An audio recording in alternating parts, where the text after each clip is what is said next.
Bentar. Udah balik lagi. Itu orang-orang kayaknya ini kemana sih Diki cina. Wow, jadi ini tuh Pak di instaff itu ada 3 ini kan, ada 4 nyawa. Ada 5. Tadi disconnect jadi 3 disconnect pertama sekali, sekarang 2 kali. Jadi 3 nyawa lagi buat nge-stream kalau mau ini. Monetize-nya dia di situ sih. Itu bisa jadi sebagai trik juga. Oke, lanjut kali apa ya? Bentar. Sudah enable comment. Aku ini dulu unbrand versus.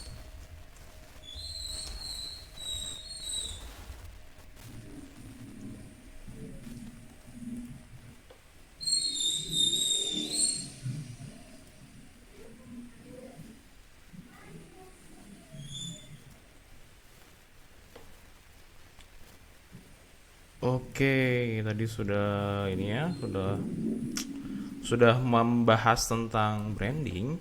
Sekarang unbranding, Pak. Itu maksudnya apa ya? Pasti juga sempet ya, maksudnya apa sih unbranding waktu itu? Rada-rada pusing, apakah tidak pakai brand, apakah gimana? Apakah misalnya saya punya sepatu tapi nggak ada brandnya, apakah itu unbranding, apakah apa gitu? Kalau menurut Bapak, gimana, Pak? Oke. Nah, jadi itu satu strategi supaya sebenarnya kalau kita ngomongin fase ya, itu kan yang diincar dari brand tadi kan adalah persepsi ya. Nah, Betul. persepsi ini kan maknanya apa sih? Loyalitas lah pastinya ya. Betul. Nah, loyalitas itu kan dimiliki setelah kita mencintai gitu, atau kita istilah kata suka lah gitu. Bangga gitu ya Pak ya sama itunya, brandnya. Gitu. Ya, dan puas itu kan nanti akan melahirkan kebanggaan lah, akan melahirkan misalnya apalagi kegemaran, kebiasaan dan sebagainya. Jadi kalau mau gampangnya kita bagi jadi 4 lah yang mungkin lebih sederhana. Pertama, kita bikin sadar dulu lah orang sama brand kita. Terus kemudian mereka akan recognize mengakui atau acknowledge lah ya, mengakuinya. Baru kemudian kita bikin dia satisfied, puas dengan brand kita, atau layanan kita, produk kita. Baru kemudian dia akan loyal. Ngomongin brand pasti seperti itu ya fasenya. Makanya brand itu lama gitu, nggak bisa serta-merta, ya, nggak bisa sekali tiup langsung bagus gitu, langsung loyal. Jadi seperti itu. Bahkan contoh aja seperti tentara itu kan harus dibina ya, bertahun-tahun sampai akhirnya loyal dengan bangsa dan negara. Betul. Sama juga dengan customer. Jadi dia harus dipupuk ya.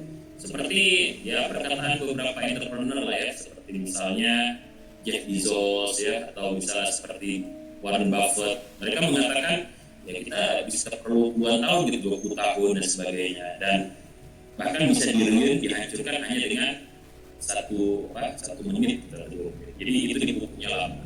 Nah, karena lamanya ini tentu sifat manusia kan pingin cepat, instan. Gitu. Ya seperti film Naruto kan. Tiba-tiba gitu ya. Kage jadi bujutsu. Dibilang Naruto tidak ada jalan shortcut ya, jalan cepat untuk menjadi Hokage. Tapi poin saya sih sebenarnya ya ada jalan cepatnya. Nah, disitulah muncul strategi unbranding. Ya. Jadi istilah kata jalan cepatnya atau alternatif dari branding itu apa sih? Alternatif dari branding itu apa sih? Ya, muncul unbranding. Nah, kalau mau gampangnya juga, unbranding ini bisa dibagi menjadi 2. Oh, jadi maksudnya kita alternatif dari fase brand berarti ya Pak ya? Ya, jadi kan ini strategi ya supaya orang mempersepsikan bagus terhadap layanan kita. Apa sih yang harus kita lakukan? Nah, kamu bisa pilih branding, tapi akan makan waktu puluhan tahun. Gitu. Betul. Kamu harus punya resource yang banyak juga, kamu punya koneksi yang besar juga, skill kamu harus bagus juga, marketing kamu jalan, ya, sales kamu juga harus diperkuat, ya, dia namanya diversifikasi dan seterusnya. Nanti panjang lah itu ya stepnya Pak ya. Panjang lah ya. Betul.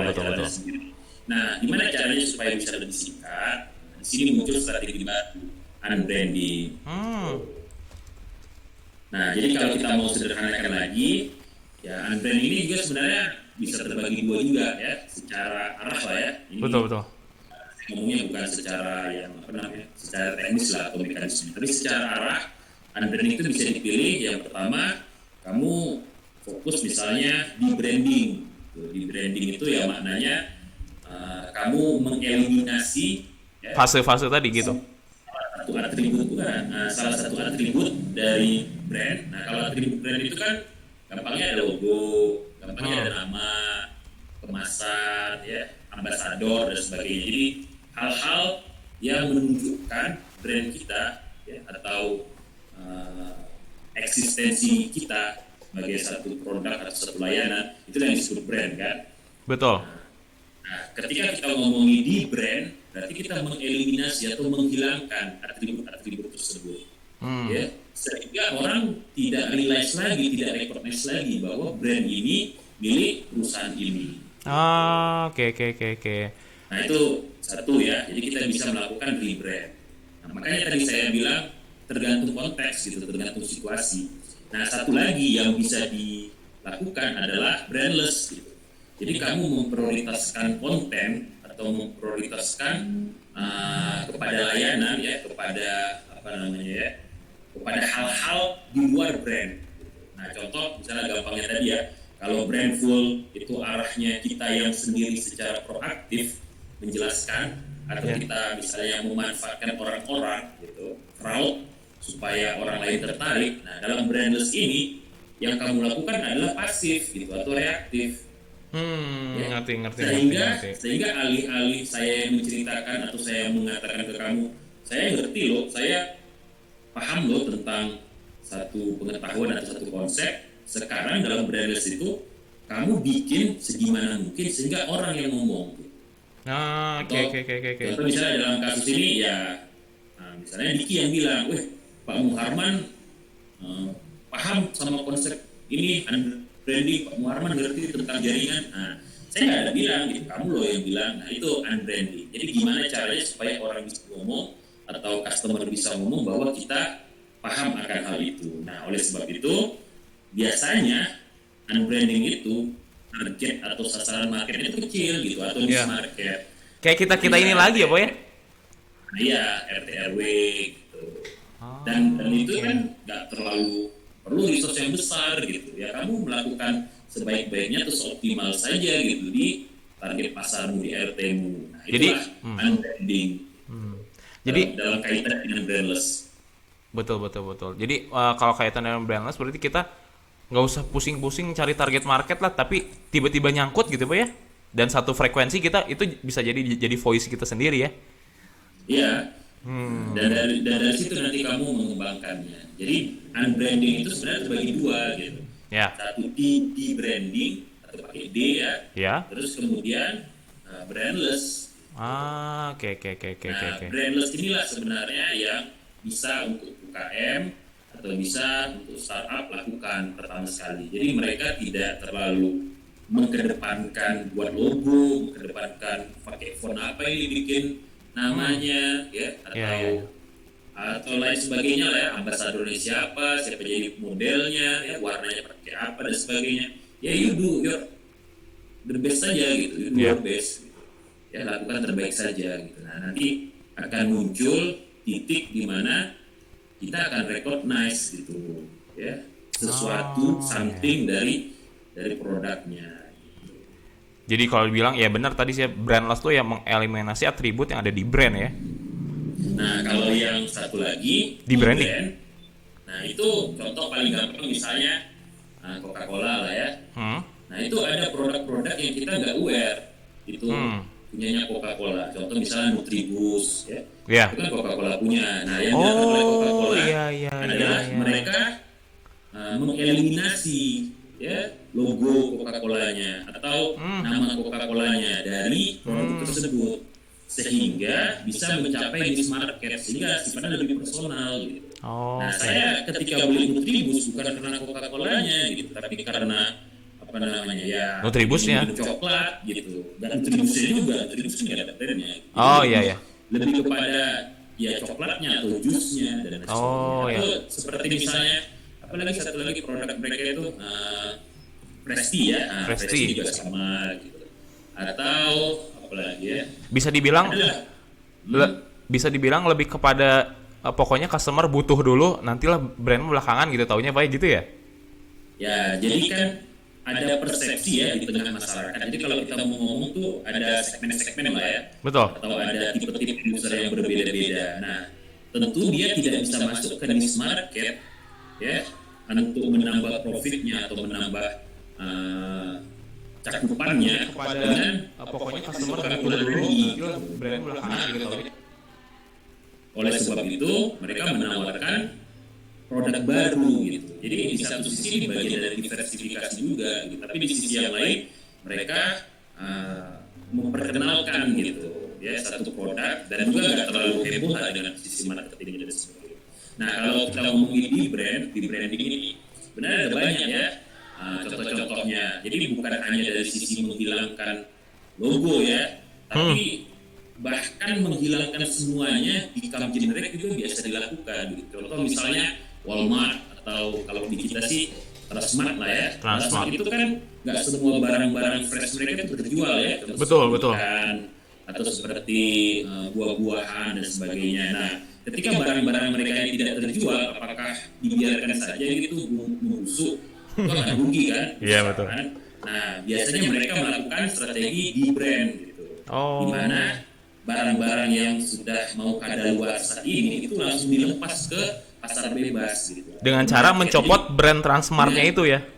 Enggak, dengan cara ya itu dibuang stiker Transmartnya atau stiker identitas yang menyatakan mereka apa ya, contoh misalnya kayak pisang ya, pisang itu kan ada mereknya Sunpride ya. Betul. Jadi dicabut Sunpride-nya gitu, stikernya dicabut, dijual bebas gitu aja gitu. Nah, pasar mengharapkan ya kualitas yang bagus tapi harga murah kan. Betul. Cuma ya tadi menjelang kadaluarsa biasanya gitu. Nah ini juga salah satu strategi di brand. Gitu. Di brand ya Pak? Di brand namanya? Cara-cara ya di brand. Jadi bisa dia misalnya menghilangkan logonya ya atau menghilangkan namanya.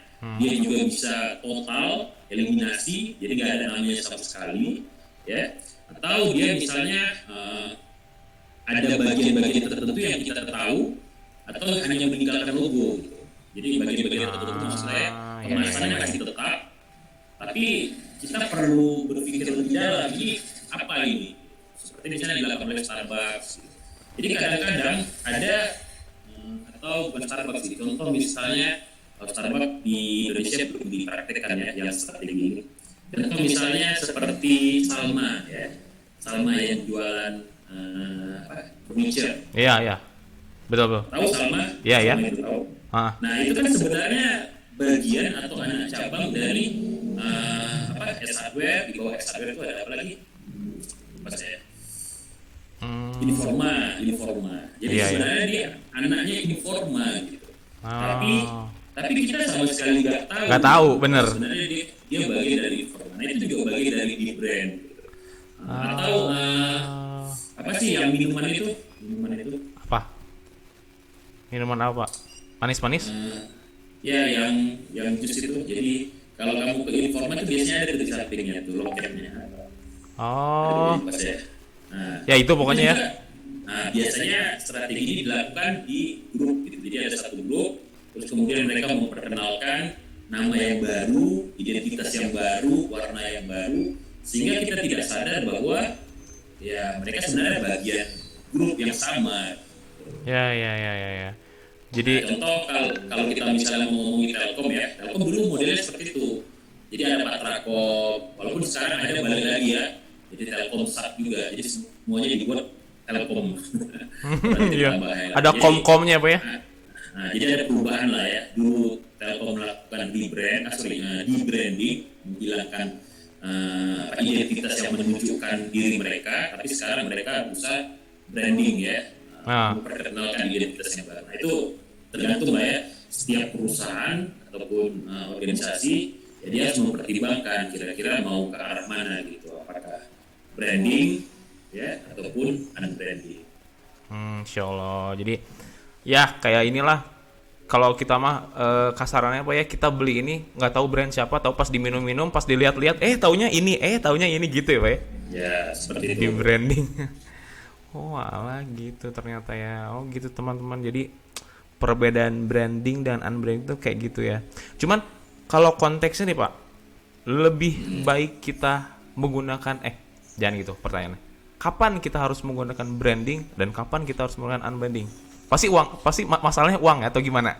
Menurut Bapak, boleh dijawab Pak. Ya, ya sebenarnya konteksnya akan berbeda-beda ya. Contoh misalnya Betul.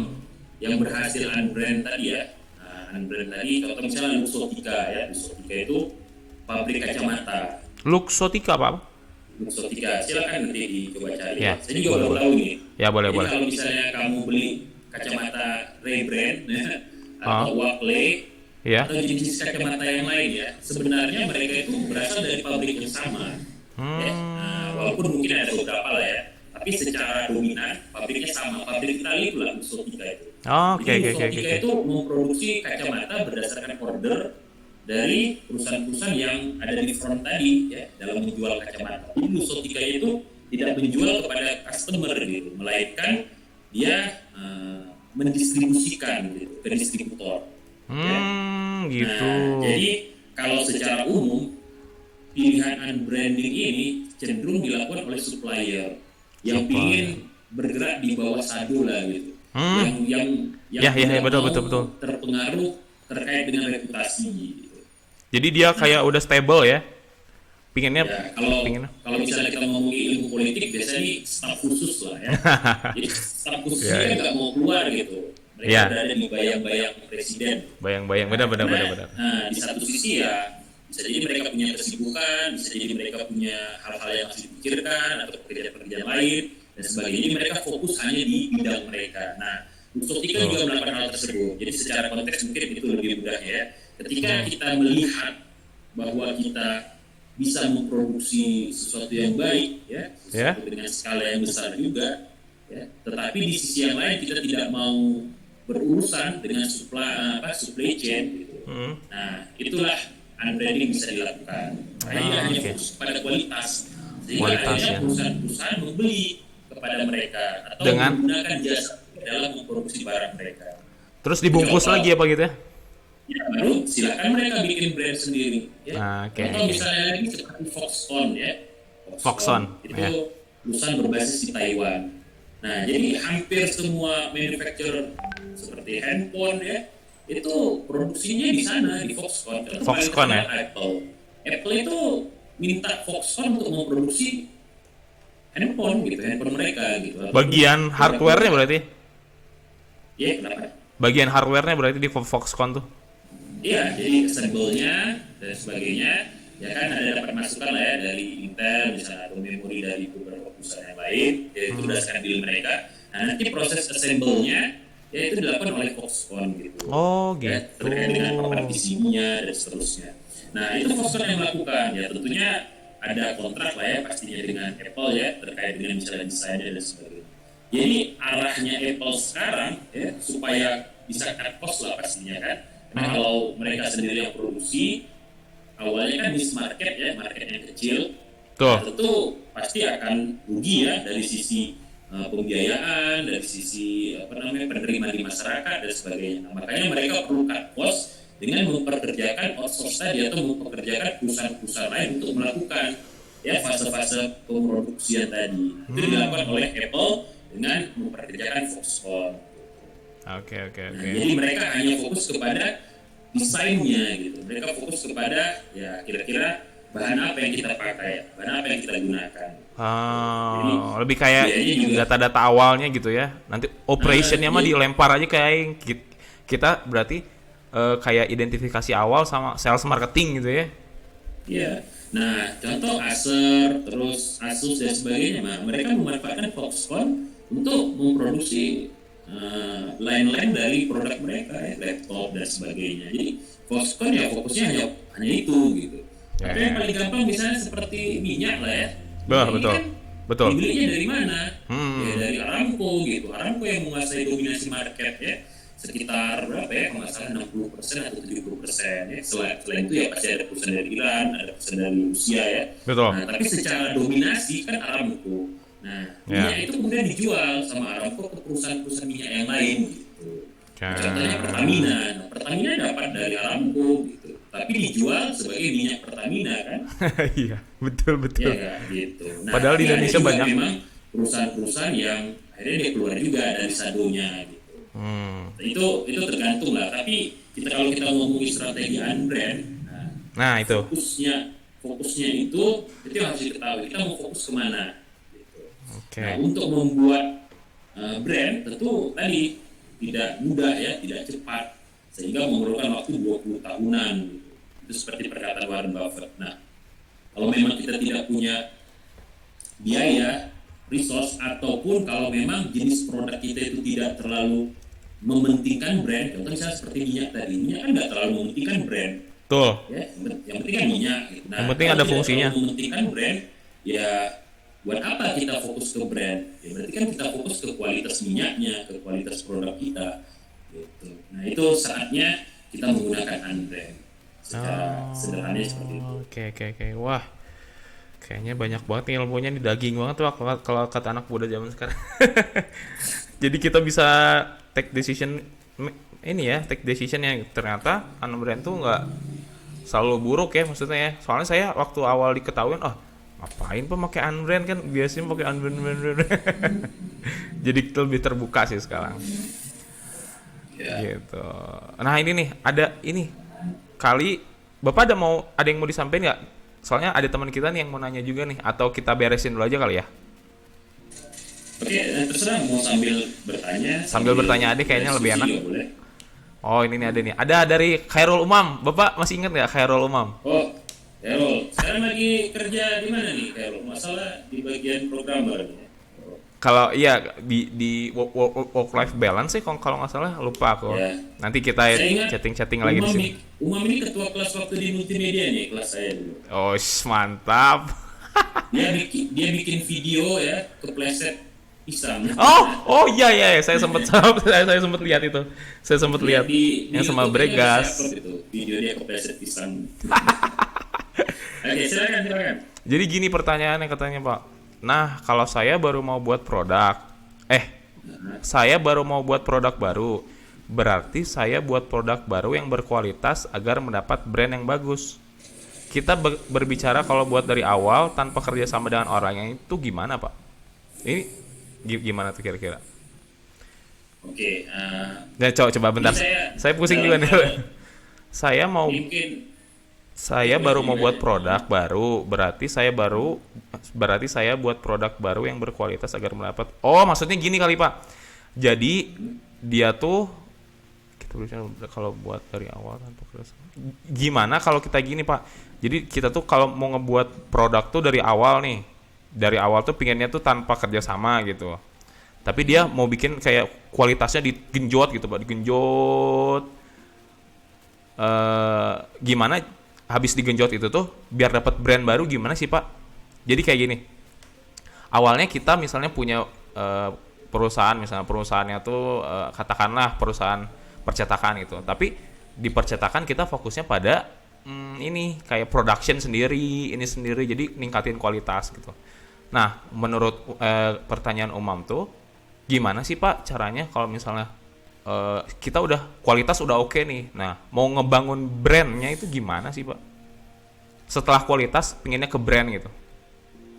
Oke. Nah, tadi udah saya jelaskan ya.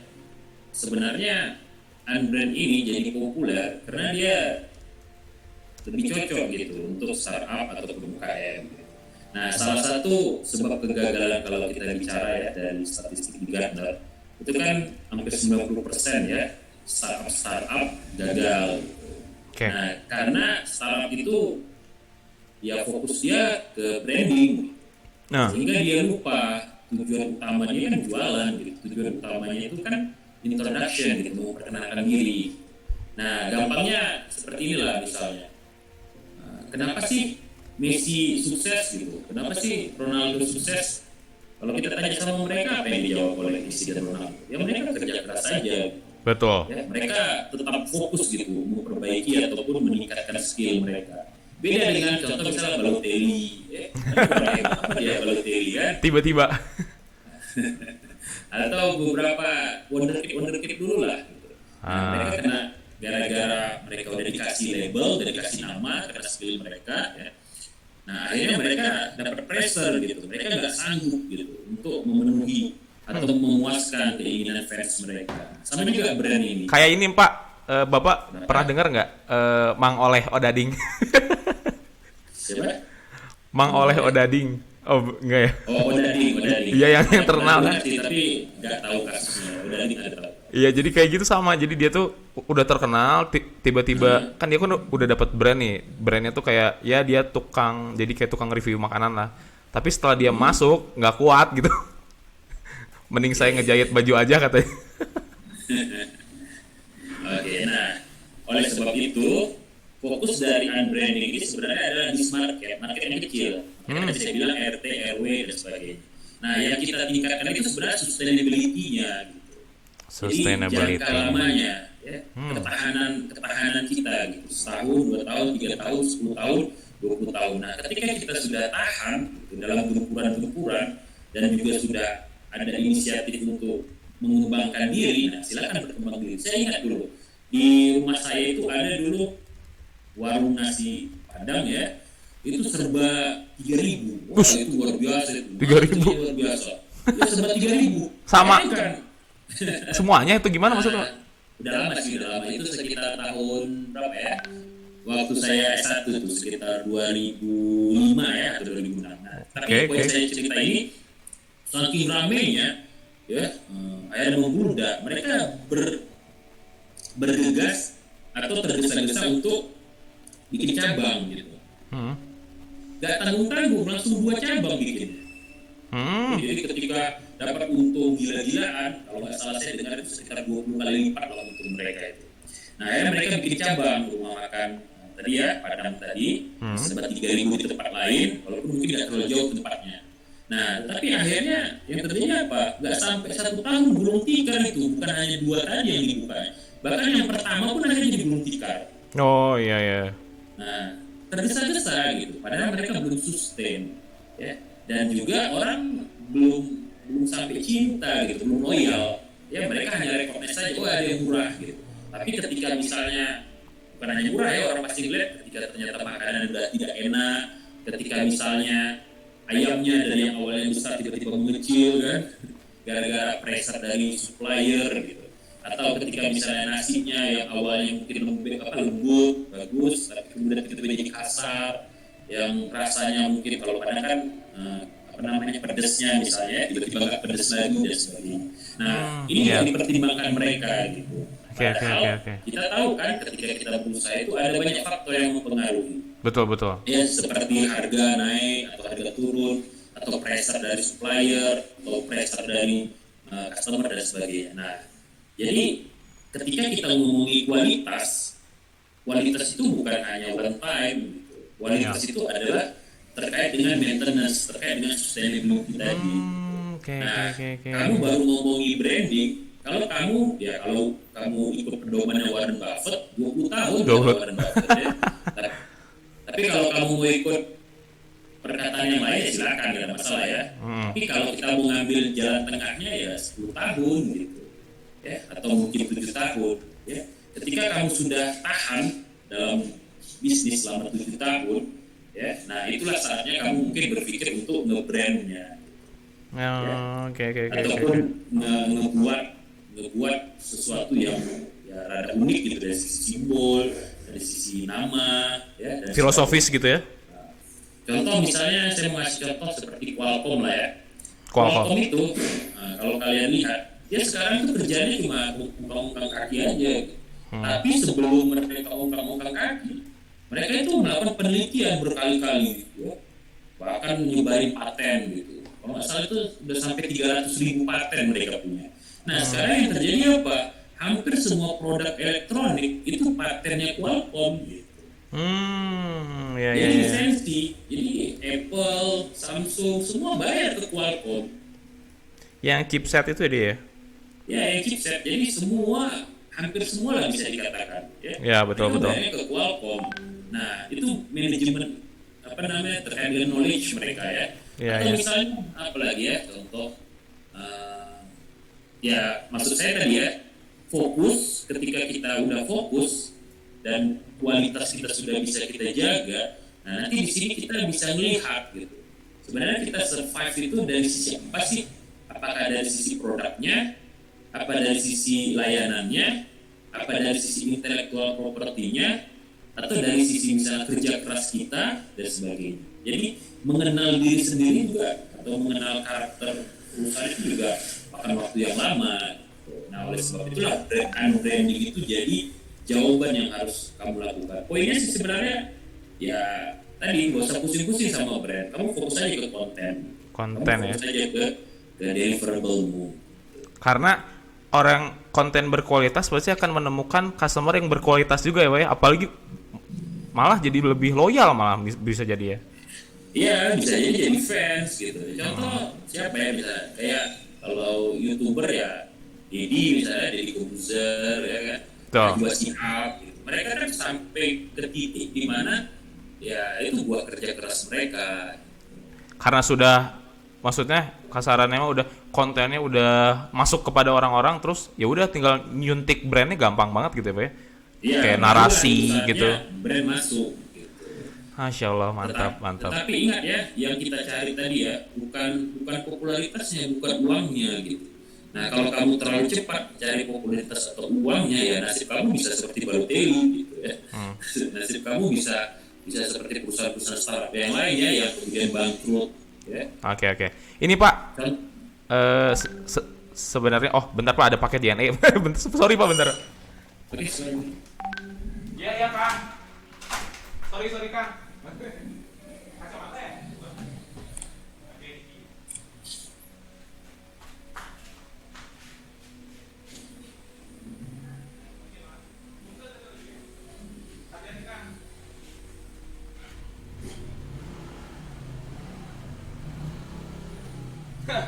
Ini Pak, saya beli kacamata Pak. Oh, Kacamata. dari Lusotika itu ya, dari Ka- Lusotika. Kacamata anti radiasi tuh. Iya, yang pabriknya Lusotika, walaupun brandnya lain. Weh. Nggak tahu ya kita di sini ya, kan bilangnya mah produksi katanya, tapi nggak tahu juga. Ya biasanya mereka bikin tuh made in Italy atau made in China dan sebagainya. Betul. Satu pabrik biasanya. Ini Pak, ada lagi nih, Umam nih. Wah, keren sih ini pertanyaannya Pak. Jadi gini, Umam tuh sempat bertanya-tanya katanya. Jadi kita harus produk berkualitas dulu, baru dapat brand ya Pak ya. In case tanpa kerja sama atau rebranding gitu. Ya, Kalau dia nggak jadi- punya produk yang berkualitas, maka tidak akan dapat brand atau gitu atau gimana Pak? Oke, jadi tadi saya tekankan ke konteks ya. Betul. Kalau misalnya kita punya resource ya, atau kita punya skill lah ya. Nah, kita bisa untuk maintain itu dengan dana investor. Contoh misalnya dilakukan oleh Gojek, Grab. Mereka kan walaupun merugi, tapi mereka bisa tetap survive gitu ya, di ice oleh masyarakat gitu. Setahun bertahan, 2 tahun bertahan, 3 tahun bertahan, 4 tahun bertahan. Mereka punya dana gitu, mereka punya Ya. uang gitu, mereka punya koneksi, mereka bisa bertahan. Tapi kamu harus perhatikan juga, kita harus perhatikan juga bahwa selain mereka itu banyak juga kan yang hancur, Betul. juga yang nggak bisa bertahan. Dulu ada namanya Gojek ya, bahkan sekali beruber saja itu nggak tahan gitu. Karena Ya, kalau dengan- Uber sih ngeliatnya kayaknya nggak cocok dengan culture Indonesia. ya Nggak tahu sih banyak mungkin ininya sih, banyak parameternya. Iya. Alasannya mungkin salah satunya culture dan sebagainya. Tapi poinnya kan mereka nggak tahan gitu. Dengan Betul. persaingan yang sangat kuat itu. Nah, itulah dia kalau mau mengejar brand di awal. Ya, kamu harus pontang panting gitu. Bahkan setelah brand itu terkenal, kamu pun harus pontang panting juga gitu. Nah, kalau misalnya kita lihat ya beberapa wawancara dari Nadiem Makarim ya, sebagai CEO-nya Gojek, ya kalau nggak salah saya setelah 3 tahun atau 4 tahun gitu mereka baru mulai balik modal sebelum itu kan mereka bakar duit gitu. Atau ya tadi membuat brandnya itu direkomendasi secara cepat gitu. Nah itu dia, jadi kalau memang kita punya kelebihan silakan gitu, tapi resikonya besar dan ini nggak semua orang sanggup menanggungnya. Nah alih-alih kita ke situ, kenapa kita nggak ambil yang lebih aman gitu. bukankah kalian juga masuk universitas karena resiko yang lebih kecil, bukan? Iya. Kalau kalian mau yang resiko lebih besar, ngapain kalian habiskan waktu 4 tahun di universitas? Ya langsung aja kalian jualan gitu. Kan Betul. banyak juga orang sukses tanpa universitas kan? Banyak banget, Pak. Banyak banget kan? Contoh misalnya di Kick End itu sering itu. Iya, Baru iya. SD, ternyata dia punya 15 showroom gitu untuk bersih-bersih ini ya mobil. Kan 15 lulus SD doang. Betul. Itu maksudnya yang sukses karena punya bisnis ya, Pak ya?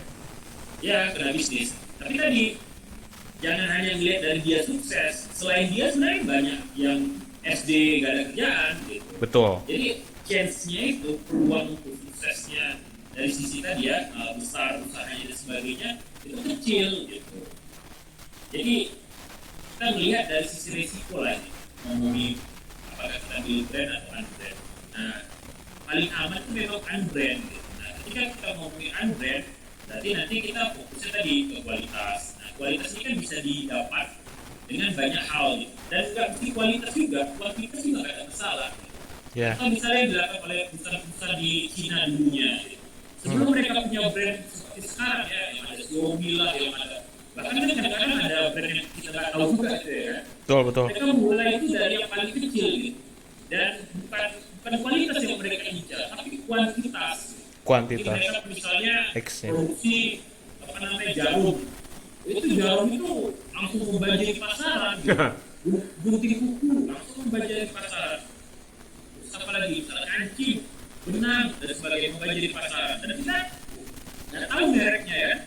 Kalau kamu beli benang, beli gunting kuku, ada mereknya, nggak ada kan? Iya. Nah, mereka fokus di kualitas. Kenapa? Karena upah buruh mereka murah, untuk memproduksinya juga murah, karena mereka tadi banjiri di pasar. Nah, kualitas juga bisa diincar gitu. Jadi kalau paling gampang preman lah, preman di pasar-pasar itu kan mereka mah nggak pernah ada ikut bela diri kan. Betul. Nah, kualitas mereka itu nggak ada apa-apa gitu.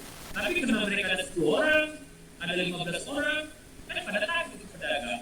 Padahal pedagang itu kalau bersatu, kalah itu preman. Iya, benar. Tapi tadi Udah branding preman itu.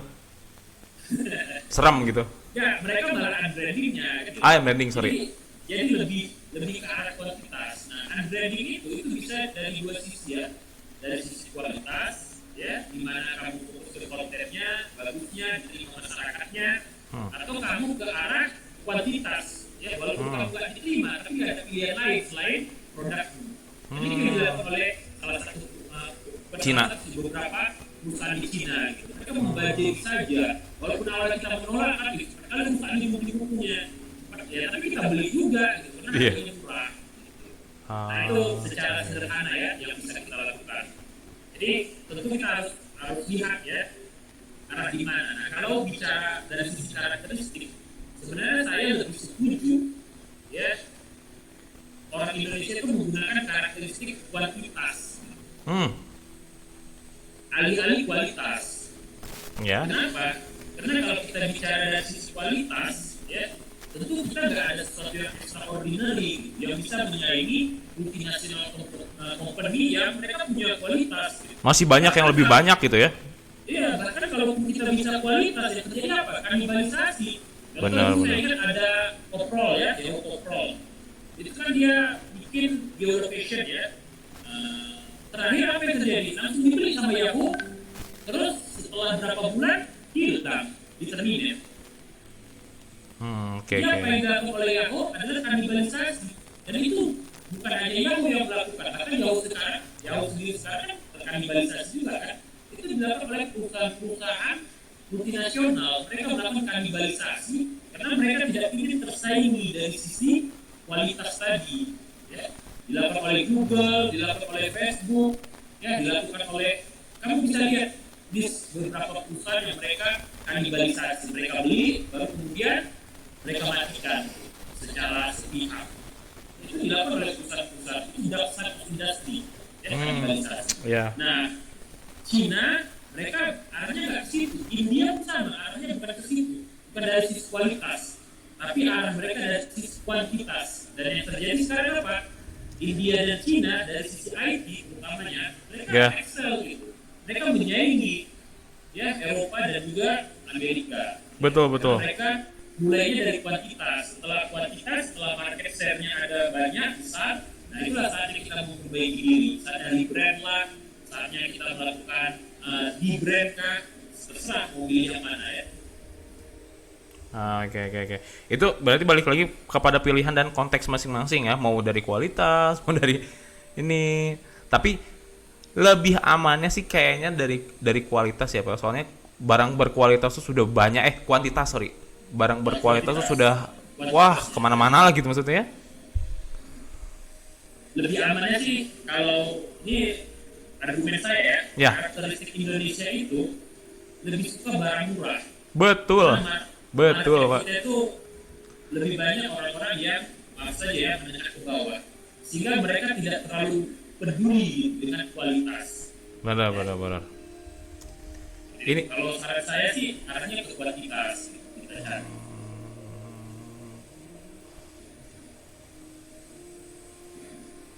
jadi Dalam konteks oh, UKM ya, atau startup ya, ah. dalam konteks UKM atau startup. Nah, ini juga tadi Umam kayaknya masih kurang nih. Aku undang Umam ya, Pak ya, biar lebih menarik kita Oke, silakan. bentar, Pak. Oke, selamat datang Umam. Halo? Halo? Halo, Nah, ini konteksnya kita bakal ngebahas ini, Pak, tentang service aplikasi sih. Langsung aja Umam.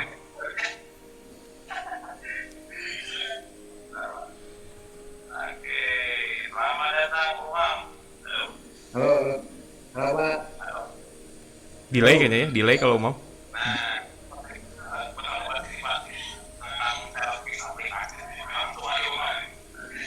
Iya Pak, saya sedang dan tim saya sedang membuat produk Pak.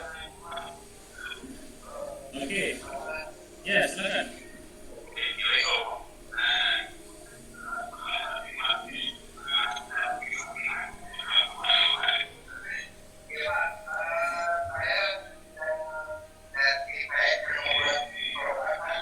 Produk ini tuh soal tentang ngomongin HC ekosistem Pak. HC ekosistem yang ada di sebuah perusahaan. Kita tahu Pak, ada namanya Telkom Indonesia, kita juga ada tahu namanya Telkom Indonesia di situ yang sudah mempunyai nama. Kita juga tahu ada Xentis Pak. Kalau Bapak tahu Xentis, itu juga sudah ada namanya Pak. Sudah ada namanya dan mereka sudah punya brand Pak. Mereka Ya. sudah punya nama brand dia sendiri dan di mana brand tersebut itu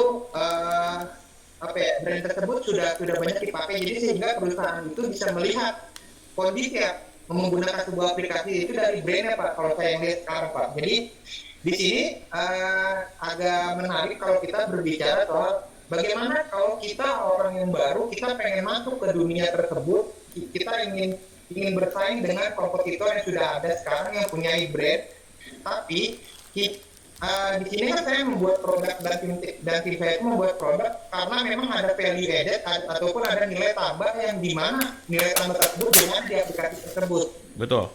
Nah, lalu berarti saya harus membuat sebuah produk yang berkualitas yang dimana masuknya produk berkualitas itu adalah produk yang dimana produk tersebut tidak mempunyai value added dibandingkan kompetitor kita, sehingga nantinya di saat perusahaan memakai dan menyetujui tersebut kita mempunyai brand tuh Pak, punya nama brand tersebut bisa membuat kedepannya misalkan kita mau bersaing misalkan di modul tersebut, beberapa modul baru misalkan. Nah itu kalau kita udah punya brand, pasti enak tuh Pak melawan yang sudah ada. Nah kalau saya lihat kalau Bapak mengajukan untuk adanya kuantitas ya bukan kualitas. Jadi kalau case seperti itu, kuantitas yang dimaksud itu seperti apa ya Pak? Wah, menarik nih pembahasannya. menarik seriusan. Oke. Nah, tentu saya nggak bisa langsung paham lah ya, atau langsung tahu tanpa melihat dari aspek secara keseluruhan ya. Nah, betul. Tapi Setuju. kalau ngomongin ini ya tadi ya, antara branding sama unbrand, ya. Ini logikanya mungkin saya buat simpel saja lah ya. Sistem itu dibuat untuk menjaga status quo ya. Status quo itu apa sih? orang-orang yang telah menguasai pasar, orang-orang yang dominan di Betul. pasar. Betul. Nah, sehingga mereka cenderung untuk menampilkan satu layer saja gitu, atau satu perspektif saja, ya, dengan harapan ya tergesa-gesa gitu. Jadi lawan-lawan mereka ini berharap langsung bisa nyanyi. Kalau mau jujur, contoh misalnya ya, contoh perusahaan-perusahaan yang masuk Excel lah ya, Gojek dan sebagainya, itu kalau kamu teliti, investor mereka itu juga perusahaan besar. Gitu. Jadi jangan dipikir Gojek itu berhasil, Kecil.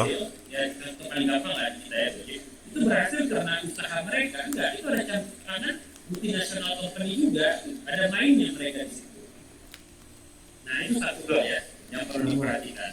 Terus yang kedua, yang perlu diperhatikan yang lain ya, tadi kalau kita mau fokus ke unbrand atau kalau kita mulai dari keterbatasan resource, keterbatasan skill dan sebagainya, nah maka yang bisa kita fokuskan adalah kualitas atau kuantitas ya. Nah kalau kualitas ya berarti kita perbaiki konten kita kuatkan koneksi kita, trial error paketnya bagaimana, gitu, penyajiannya bagaimana, desainnya bagaimana, rancangannya bagaimana, semua aspek itu kita coba jelajahi. Itu kalau dari sisi kualitas ya. Jadi produk apapun, layanan apapun, ya mau tidak mau harus trial error ya. Yeah. Kan design thinking, sekarang kan muncul design thinking ya kalau dari sisi perancangan. Itu juga kan trial error gitu.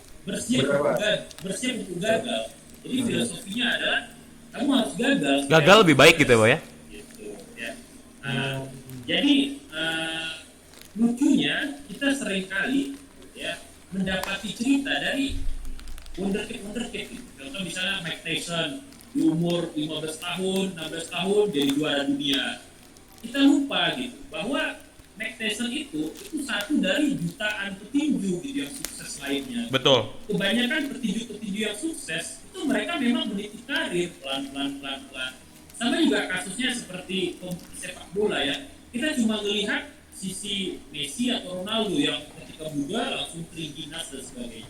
Tapi kita lupa ada banyak sepak bola yang lain yang mereka itu meniti karir gitu, yang mereka itu berjibaku, yang mereka itu keras. Dan Messi Ronaldo ya cuma berapa persen gitu dari sepak bolaan seluruh dunia gitu. Dan kalau kita mau jujur juga prestasi mereka juga belum bisa kita katakan ya seperti Maradona misalnya kan yang baru meninggal godlike atau bagaimana lah ya.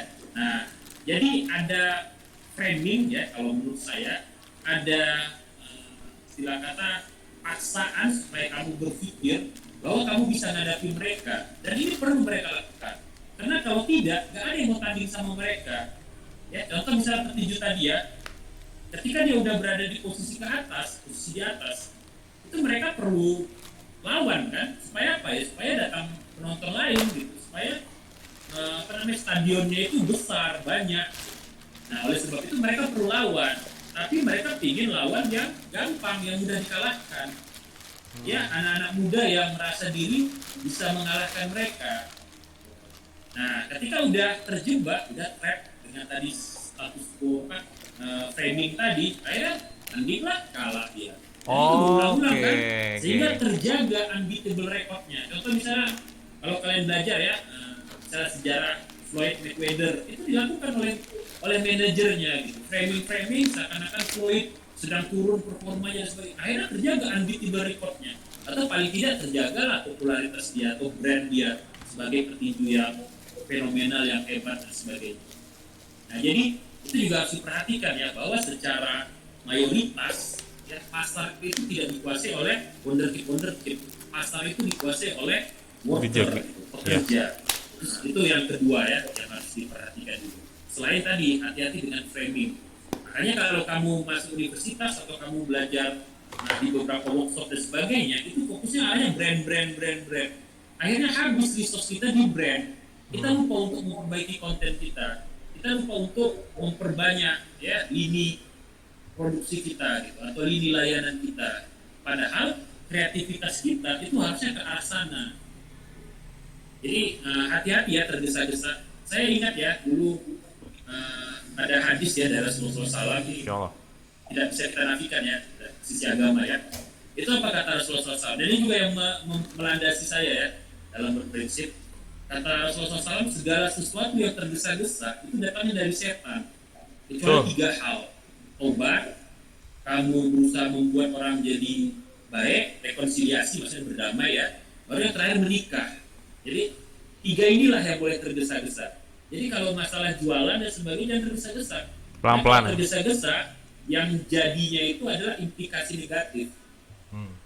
Jadi lebih cocok memang unbranding ini untuk pemula, untuk beginner, gitu. Karena resiko lebih aman, lebih safety. Ya, kamu lah kalau bicara masalah usaha, pasti kita pilih lanjut gitu, yang sustain dibandingkan yang resikonya tinggi, geladak geluduk, akhirnya shock mati jantung kayak Maradona. Jangan sampai kan. Jadi seperti itu ya. Tapi kalau mau ngambil resiko yang tinggi juga nggak ada masalah. Tapi ingat ya. Ada nggak kamu resource-nya? Ada nggak yang mendukung? Ada nggak yang membantu support-mu? Terutama multinational company. Dan itu yang dilakukan oleh Gojek, misalnya itu yang dilakukan oleh Tokopedia, ya. Mereka ada support-nya, ada investornya yang yakin bahwa mereka akan sukses. Jadi itu cara kita mencermati bagaimana pasar bergerak. Jadi pasar ini keras gitu. Ya. Pasar ini nggak peduli, kamu bukan saudaranya gitu. Ya mati silahkan gitu. Bunuh-bunuhan lah ya kasarannya. Bunuh-bunuhan, makanya ada namanya secara market itu kanibalisasi, saling bunuh-bunuhan di situ. Nah ini yang harus perhatikan juga, dark side of industry yang jarang dibahas gitu. Betul. Sehingga kita merasa ya namanya kalian kuliah dulu ya, pertemanan, persaudaraan. Ketika kalian keluar kerja, kalian merasa market itu juga akan merasa seperti saudara kan, enggak. Kamu musuhnya gitu, you are the enemy gitu. Iya. Kamu ada sedikit aja kemampuan, itu udah langsung ditakuti bakal disruptif. Sehingga akhirnya ya udah dibunuh kamu dengan banyak mekanisme mereka lah seperti akuisisi dan sebagainya. Bisa kayak ini Pak ya, case yang terdekat sih kayak yang Gojek bukan membunuh ya, ngedistrupt si Bluebird kemarin ya. Itu kan termasuk misalnya dia oke lah boleh dia punya kualitas di si Gojek, punya value added, tapi dia juga di belakangnya punya ini kan, punya dekengan, bukan dekengan apa ya, ya kayak investor tadi kan. Jadi dia man to man brandingnya tuh dari situ ya berarti ya. Ya kalau Gojek sama Bluebird saya juga belum melihat secara ini ya, analisa secara mendalam. Betul. Tapi yang terjadi kan Gojek membeli ya saham dari Bluebird karena memang ada regulasi. Jadi memang ini peran pemerintah sih untuk mencegah jangan sampai terjadi kanibalisasi tadi. Gitu. Iya. Karena kan terkait dengan kerjaan banyak orang juga. Betul. Jadi biasa dilakukan oleh pemerintah untuk menjaga supaya pasar sehat. Memang ada campur tangan pemerintah dalam beberapa kasus. Gitu. Ya contoh misalnya yang dilakukan oleh Donald Trump ya. Walaupun banyak orang menyangka dia gila, tapi trade war itu untuk menjaga petani-petani Amerika. Gitu. Kalau tidak itu bisa masuk bersaing mereka, agak murah sebagainya ya, logikanya kita ya agak murah kan gitu, dijajah. Habis makan kita keracunan dan sebagainya itu urusan yang lain gitu. Tapi memang peran pemerintah ada di situ untuk menjaga gitu. Tapi kita kan nggak tahu pemerintah arahnya kemana kan? Iya betul. Alih-alih kita bergantung ke sana, sekarang kan kita ngomongin diri kita gitu. Kita mau melakukan mana nih, branding atau unbranding gitu. Nah secara amannya ya saya mengusulkan unbranding. Nanti kalau kamu udah sukses, kamu bisa rebrand, gak ada masalah. Saya juga malah banyak usaha. Karena dari diskusi ini saya bukan memutuskan ya udah jalan dulu aja, maksudnya dengan konten yang ada, tapi memiliki apa ya kayak Umam tadi kan aplikasi value added kan. Cuman kalau Umam kan pertanyaannya gini Pak, kalau misalnya mau bersaing dengan kompetitor besar tuh kayak tadi Telkom, berarti jawabannya tuh ya satu itu ya, harus punya kerjasama yang kuat gitu ya, harus networking yang kuat gitu ya. Nah tadi kalau dalam kasus ini misalnya spesifik ya, ini saya cuma bisa ngasih saran lah ya. Nah tapi sebagai solusi dan saran lah mungkin buat Umamnya Mameh. Arahnya kuantitas gitu. Jadi produkmu banyak. Nah ya resikonya ketika produk banyak itu, maka produk banyak tuh seperti apa ya? Ya contoh misalnya yang kamu bikinnya gampang gitu. Dulu yang itu yang dilakukan oleh Cina ya. Jadi mereka merasa kecerdasan mereka pada saat itu belum bisa bersaing dengan negara-negara yang lain, gitu. Australia, Eropa dan sebagainya. Sehingga mereka fokus ke asal Kuantitas. sepele gitu. Kayak tadi kan Mana yang gunting kuku. ditinggalkan? Siapa yang nyangka kancing gitu. Nah, berarti kan kalau kita berbicara tadi yang ditinggalkan, berarti kan nilai yang belum ada di produk lain, tapi ada di produk kita, benar nggak Pak? Jadi kita fokus ke yang belum dimiliki orang lain, tapi kita miliki agar untuk apa? Agar kita bisa bersaing tuh nantinya, Bro. Kita bersaing karena memang ada nilai yang di aplikasi kamu tidak ada, di aplikasi saya ada. Karena kan kalau kita berbicara pasar ya, Pak, kalau memang aplikasi ini memang pasarnya adalah perusahaan yang besar, Pak. Jadi memang mau tidak mau kita harus benar-benar berjuang melawan aplikasi yang sudah ada gitu, Pak. Jadi saya sangat setuju, Pak, dengan Bapak dengan yang tadi, Pak. Saya juga coba untuk menerapkan itu, jadi coba untuk perlahan-lahan step by step untuk bisa naik dan bisa bersaing ke produk tersebut. Tapi tidak menutup kemungkinan di perusahaan-perusahaan kecil pun sudah menggunakan aplikasi-aplikasi yang sudah punya brand itu sendiri, Pak. Jadi yang tadi saya tanyakan kan, kalau kita mau mulai dari bawah nih, Pak, taruhlah di perusahaan-perusahaan kecil lah, kita nggak berbicara perusahaan besar, perusahaan kecil dan menengah lah, Pak. Taruhlah kita akan menargetkan sana, dan ternyata kalau pas kita survei, perusahaan tersebut tuh memakai aplikasi yang sudah punya brand, tapi meskipun dengan harga yang begitu besar, Pak, meskipun dengan harga yang dia harus bayarkan itu begitu besar, tapi kan tetap mereka tuh tetap menggunakan tersebut karena apa? Karena aplikasi tersebut sudah punya brand dan sudah terpercaya lah, Pak, bisa dikatakan terpercaya di bidangnya. Jadi di saat kita punya produk baru, kita mau masuk ke sana tanpa kita mempunyai brand dengan nama brand yang terkenal dan taruhlah kasarnya paling parah kalau nggak punya nilai value added dibandingkan produk tersebut. Jadi makanya tadi saya bertanya adalah kita sebagai yang belum punya brand, gimana biar untuk bisa bersaing di sana, karena jadinya kan harus punya produk yang dimana produk tersebut harus punya value added yang tidak dimiliki produk yang sudah ada yang punya brand itu, sehingga kita bisa bersaing tuh. Meskipun kita akan kalah dengan brand yang dia besarnya, tapi kita bisa bersaing di value added yang kita tampilkan dengan harga yang kita bisa tampilkan juga di situ. Bisa lebih murah dibandingkan aplikasi yang sudah ada, tapi secara aplikasinya itu sudah setara lah gitu, Pak, meskipun memang tidak punya brand tadi gitu. Jadi memang ya saya menangkap kesimpulan di sini, Pak, adalah sekarang gini, kamu yakin nggak sama produkmu? saya yakin, Pak.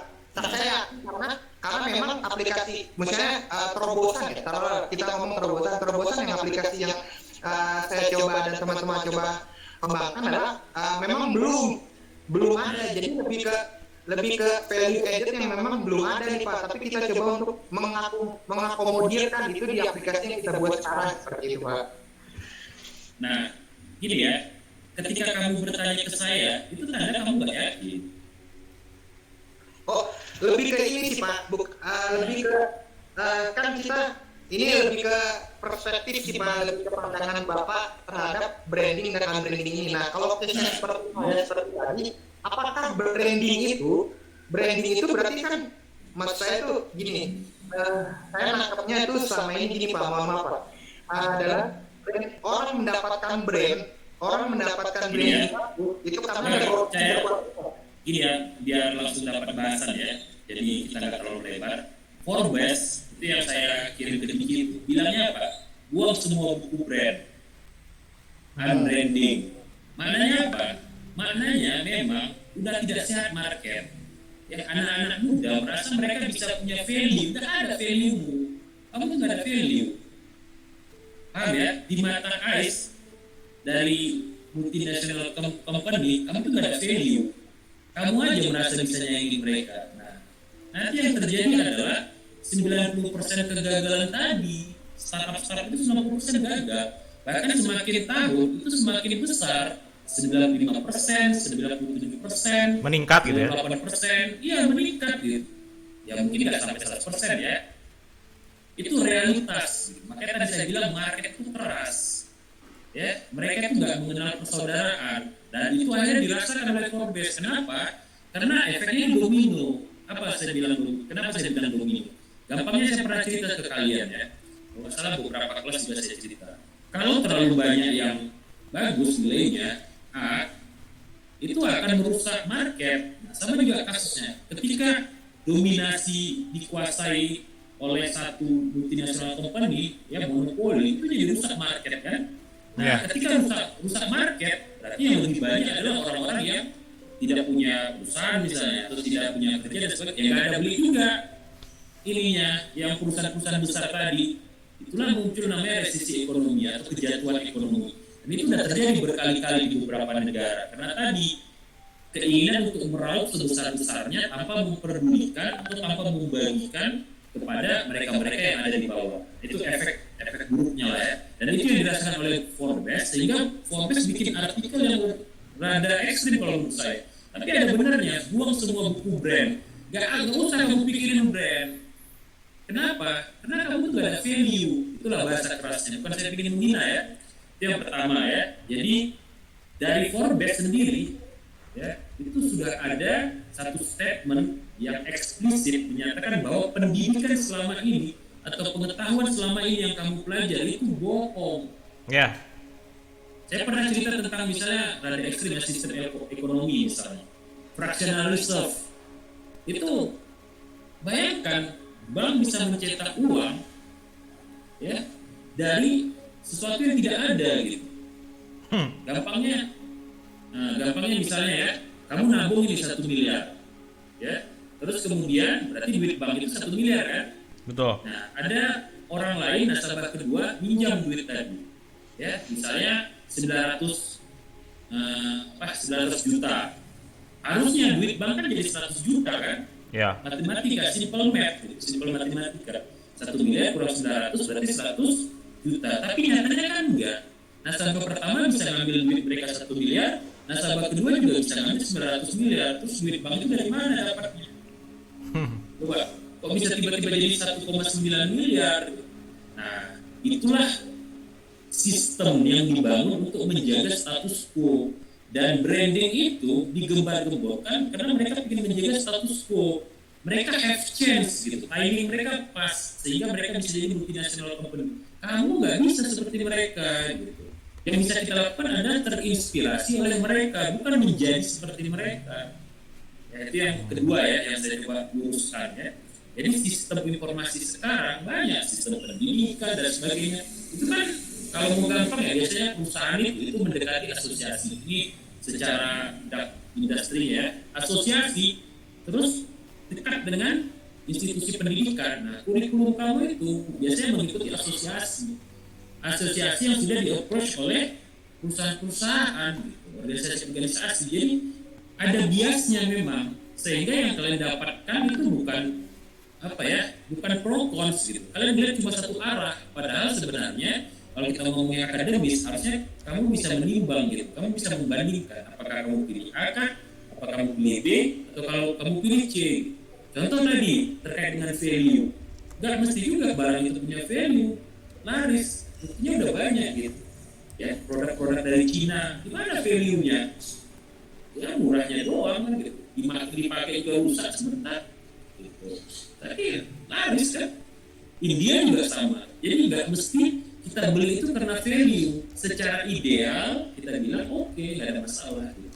Tetapi secara non ideal itu bisa kita lakukan, dan kehidupan kita ini banyaknya non ideal gitu. Ya realis gitu, kita harus realis. Apakah kamu punya duit 1 triliun gitu untuk menyokong atau mendorong proses branding tadi ya? Kalau nggak punya ya be safe gitu, secara aman gitu. Jadi jangan heboh-heboh banget nyewa itu dan sebagainya. Nah, itu yang berikutnya ya. Yang ketiga, kalau saya ngomongin kuantitatif sebenarnya lebih aman gitu. Web designer itu marketnya besar, kamu bikin aja web, dan itu udah dikesampingkan gitu. Jangan kan dari sisi market ya, bahkan perusahaan-perusahaan besar mereka udah neglect juga masalah web designer, sehingga mereka outsource ya. Entah untuk tiketing, jadi resepsionis komplain tiketing untuk CRM mereka. Atau misalnya untuk majang foto mereka gitu, ya. Dan itu simple kan? Ya. Nah, kawan saya dia freelancer di Bukit Tinggi, Itu dia bikin web designer juga, hidup aja dari situ aja sambil berjualan-jualan. Jadi ada orang pesan, orang bikin website, buat kan gampang kan? Kamu Jadi tinggal pakai template saja jadi. jadi ini ya Pak ya, kayak balik lagi ke tujuan ya, mau apa sih dengan kompetitor itu ya? Jadi bukan mau apa, jangan challenge Nah. mereka karena belum saatnya. Gitu. Ya, Coba saya ada bagus juga komiknya Hajime no Ippo ya, itu udah sampai 1000. Jadi volumenya itu udah bukan volume 1000, maksudnya udah volume 100 gitu. Chapternya itu 1000. apa itu Pak? Nah, Hajime no Ippo ya, itu tentang petinju. Oh, oke. Kalau kalian baca filosofinya bagus gitu. Nah, saya sebagai penggemarnya berpikir, kok gak tanding-tanding dia dilawan si Morio, petinju Moria ya, petinju nomor 1 di dunia ya. Ya. Padahal menurut kita ini udah saatnya dia tanding. Gitu. Oke. Tetapi kalau mau jujur, belum. Dia bakal kalah nih kalau tanding. Walaupun sebenarnya si Ippo itu kalah juga di beberapa pertandingan yang lain. Tapi kalau dia kalah sama Moria, petinju nomor 1 di dunia pada saat itu, dia mungkin lebih apes. Dia bisa langsung hancur gitu, langsung nggak bisa bangkit lagi. Makanya dia perlu kalah dulu sama petinju-petinju yang mungkin levelnya belum seperti Moria tadi. Nah, bayangkan udah 100 volume, tapi tujuan akhir, jangan kan tujuan akhir lawan Moria, tujuan akhir lawan rivalnya saja, Miyata, ya itu ada mereka rival ya, dari awal volume pertama, akhir split gitu, karena nggak mau satu kubu ya. Nah, itu aja, itu belum tanding juga, kita berharap gitu, kapan tanding. Nah, jadi kalau saran saya, jangan face to face, jangan frontal, saling berhadapan. Dan itu yang dilakukan oleh China. Mereka nggak mau frontal, nggak mau face to face dengan Amerika di awal. Mereka banjiri produk-produk mereka, web designer, sehingga dari situ resource mereka punya, pengalaman mereka punya, mental mereka punya. Baru mereka move one step, sampai mereka bikin dulu. Ingat tuh saya, ketika iPhone keluar atau produk-produk handphone lainnya keluar, itu selalu ada bajakannya yang lebih murah. Ya. Jadi beberapa kawan saya itu rela beli iPhone palsu karena tadi murah, gak apa-apa, dari situ mereka dapat modal gitu. Ya. Yang akhirnya mereka lihat sekarang kan hampir semua handphone di toko-toko elektronik Cina punya, laptop juga sama, dari yang mulai asal mereka kan contoh dari Lenovo lah ya, mereka asal muasalnya kan cuma dari keypad doang gitu, ThinkPad yang dipunyai oleh IBM, dibeli sama mereka, baru mereka rebranding, jadi punya mereka. Ini strategi-strategi yang bisa kita lakukan ya, dan karakteristik kita kalau menurut saya sama dengan India dan Cina. Kita punya power dari sisi masa kita. X-nya ya. Ya. Nah, jadi ketika kamu bilang misalnya, ini kan remeh-temeh, siapa yang mau beli? Ya itulah yang mau beli. Kenapa? Karena marketnya ramai. Ya. Jadi desainer web, ya, desainer logo, desainer banner, dia lah waktu misalnya banner saja, buatan mudah kan? Kamu paling cuma sehari bisa bikin banner gitu. Ya. Ketika pemilu misalnya, wah rame, bisa miliaran order. Ya, jadi maksud saya di sini bukannya menyalahkan ini ya produk kamu, tapi coba dipikirkan lagi, timbang balik lagi, ya. Jangan terjebak ya kepada senior kamu yang merasa dia bisa menghantam dominasi multinasional company dengan produk, contoh misalnya seperti ERP lah ya, itu kan dari kuasa SAP udah masa kamu menantang SAP, nah bisa. Iya, betul. Nah, makanya bikin aja pakai Udu, open source, murah, meriah, customisasi, selesai. Atau buat sendiri. Ya, tapi marketnya itu bukan perusahaan besar, melainkan bukan. Tapi gini Pak, boleh nanya lagi nggak? Berarti bisa ya maksudnya secara kasar kita melakukan unbranding tapi tidak memilih gimana ya? Kita punya produk berkualitas nih misalnya Pak. Kayak tadi Umam kan ada HC ekosistem nih. Misalnya di market tuh jangan cuman face to face sama mereka, face to face. Enggak, maksudnya market lain yang mereka nah iya, benar. Maksudnya kan ini kan marketnya namanya HC kan, human resource gitu, human capital sorry.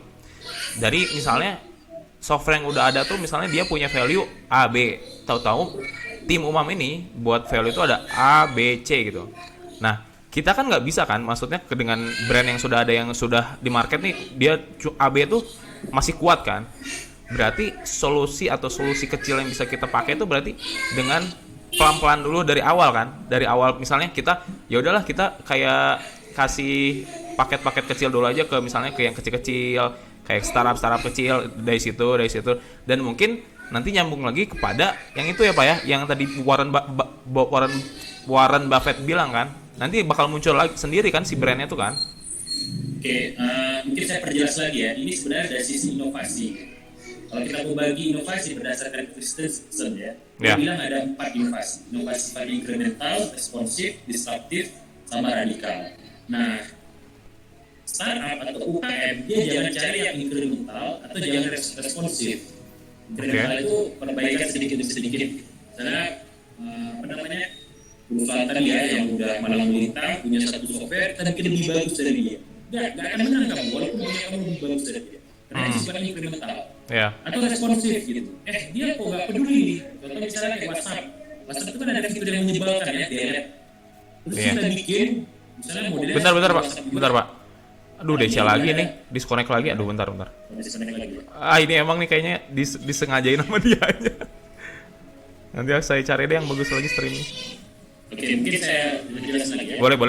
Lanjut aja, Pak. Nah, contoh tadi ya, ada fitur yang menyebalkan di WhatsApp.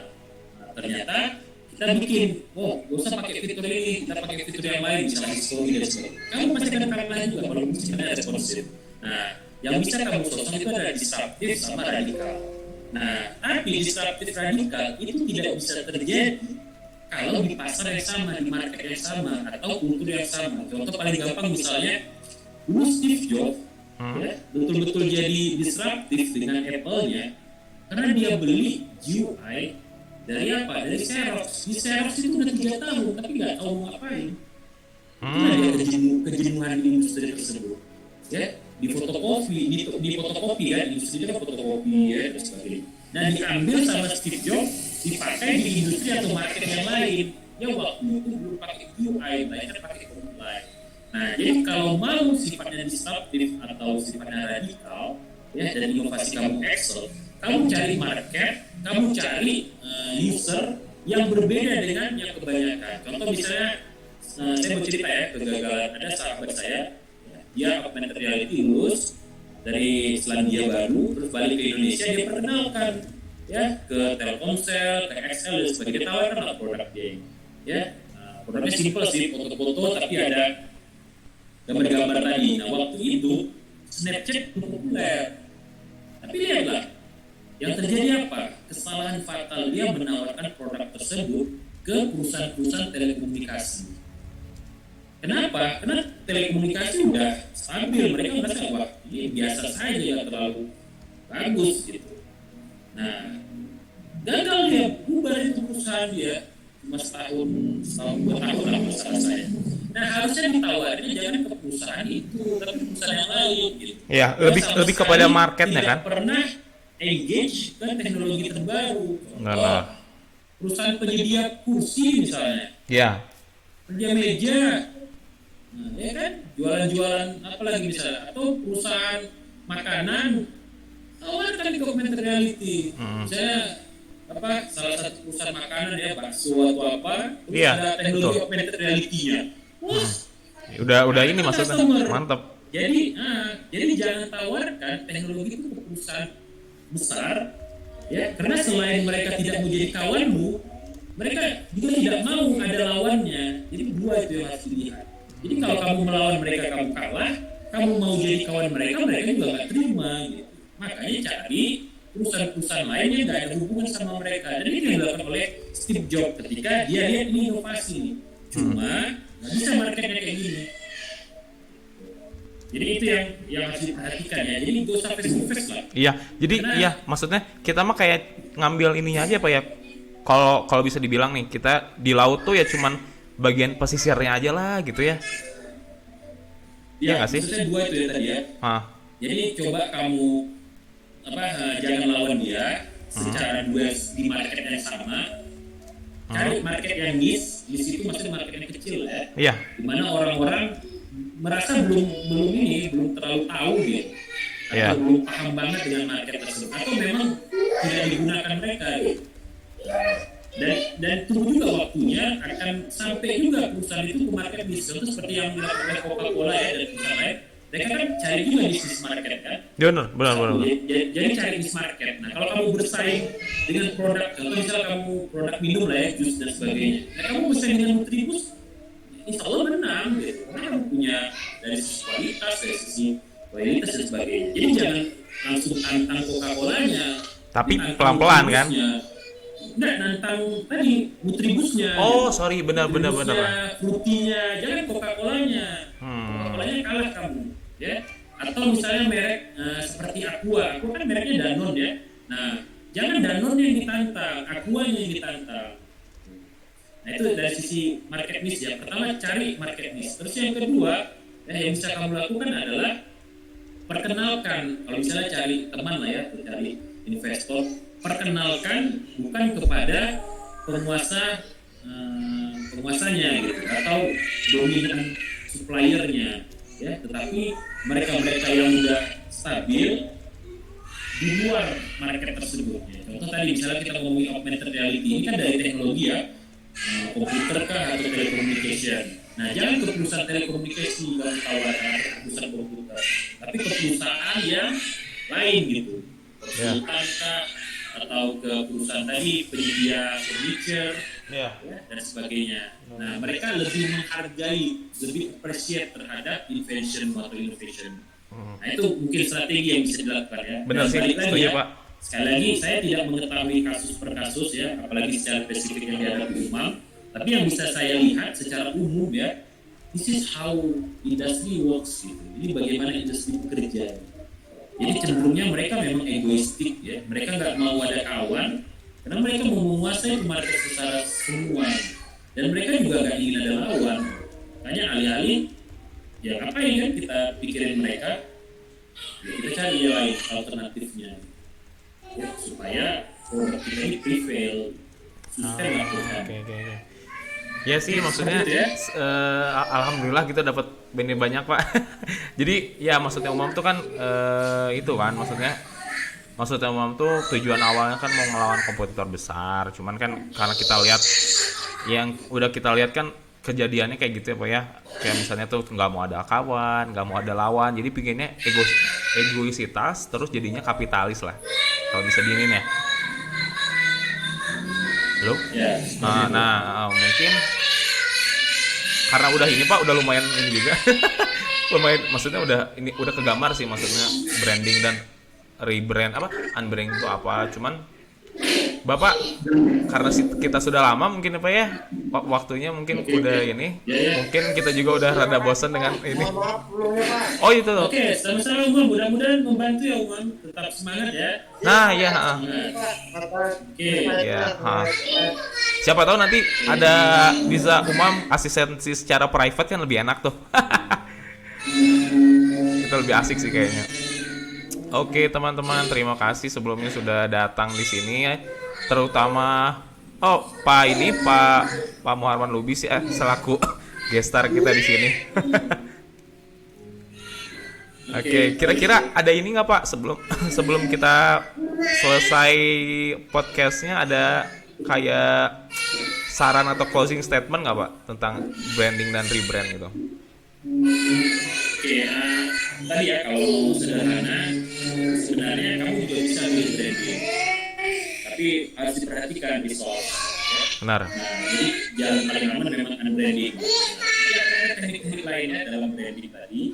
Ya, gimana kita mengincar kuantitas, gimana kita mengincar kualitas, gimana kita mau melakukan branding, apakah kita di generik, apakah kita Specify. partial atribut, atau kita menghilangkan elemen atau atribut dan sebagainya. Nah ini yang mungkin secara teknis akan berbeda ya, kasus per kasus yang bisa disamaratakan. Nah intinya adalah kalau saya ya, kisah-kisah yang lalu itu bukan untuk kamu ikuti, Betul. tetapi kamu terinspirasi dengannya. Ya. Dari sisi etos kerjanya, dari sisi etikanya dan sebagainya. Jadi kasus-kasus kesuksesan, kasus-kasus kegagalan, jangan kamu ikuti ya, jangan kamu jadikan itu sebagai patokan. Tapi kejadian itu saya itu menginspirasi untuk mencoba sesuatu yang Baru gitu. untuk persiapan dan antisipasi. Begitu ya dari saya. Oke, siap Pak. Jadi gitu ya teman-teman ya, semoga bisa diserap ilmunya dengan besar gitu. Dan bisa menjadi apa ya, saran lah, saran secara tidak langsung gitu ya dari sharing kita berdua ini antara aku dengan Pak Muharman Lubis. Paling segitu dulu teman-teman untuk podcast hari ini di Botram 1 tentang branding dan unbranding. Seru banget sih sebenarnya. Malah pingin lama ya Pak ya bahas ini. Oke. Oke. Membantu ya. Ya, terima kasih Pak. Oke, paling udah gitu aja. Botram hari ini kita tutup. Bukan close the door ya Pak ya. Close the door mah yang sebelah brandnya. Oke, terima kasih teman-teman. Selamat hari Sabtu. Semoga berkah terus. Wassalamualaikum warahmatullahi wabarakatuh. Terima kasih Pak. Waalaikumsalam.